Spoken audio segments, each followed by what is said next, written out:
Hi, I'm Rad from Queens of the Drone Age, and I'm going to be walking you through all of the gear that we use to record the podcast, which I set up right here.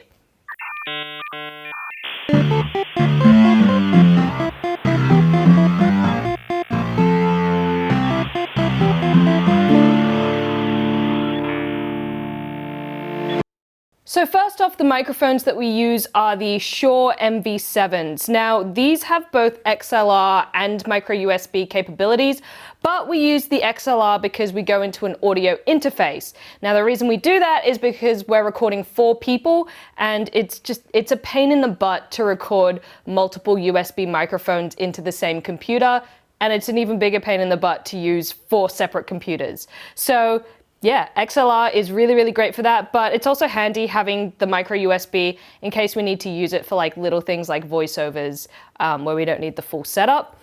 These were provided to us by Shure and Jans very, very kindly, and they sound great. I really like them. They're great for spoken word. They're quite nice and rich and have good background noise rejection so that you mostly get whoever's on the mic. And yeah, just really lovely microphones. I do genuinely like them.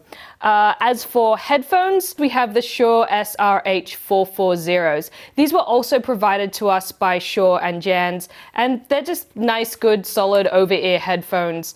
Are they over-ear or are they on-ear? They're on-ear headphones. Honestly, it's the same to me. The headphones then run into the Behringer Micro Amp HA400. This is just a little microphone amp splitter. So the audio goes from the audio interface into this, and then we have 4 outputs for our 4 headphones and little knobs on the front so that everybody can adjust their own levels, and it makes it a lot easier for everyone to just have control over how loud their headphones are. Then we have the big boy, our audio interface. This is an RME UFX.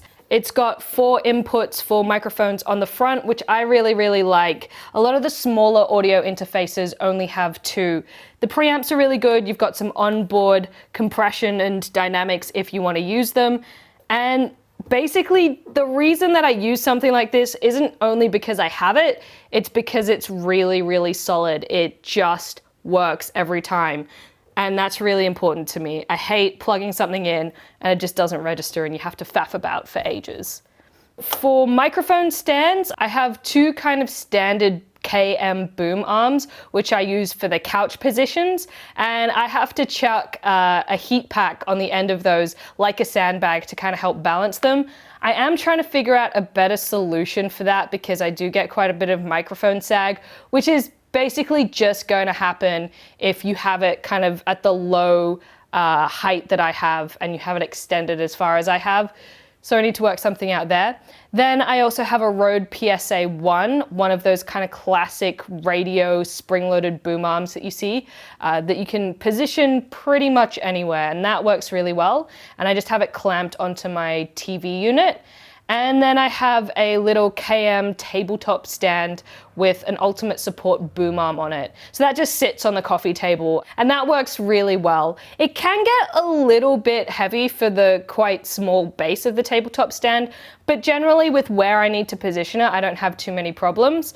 I generally position mics underneath the chin because that means that the sound pressure is passing above the microphone and not directly into it. So that helps cut out plosives, which is the kind of really booming sound that you get on like P's and H's and things like that.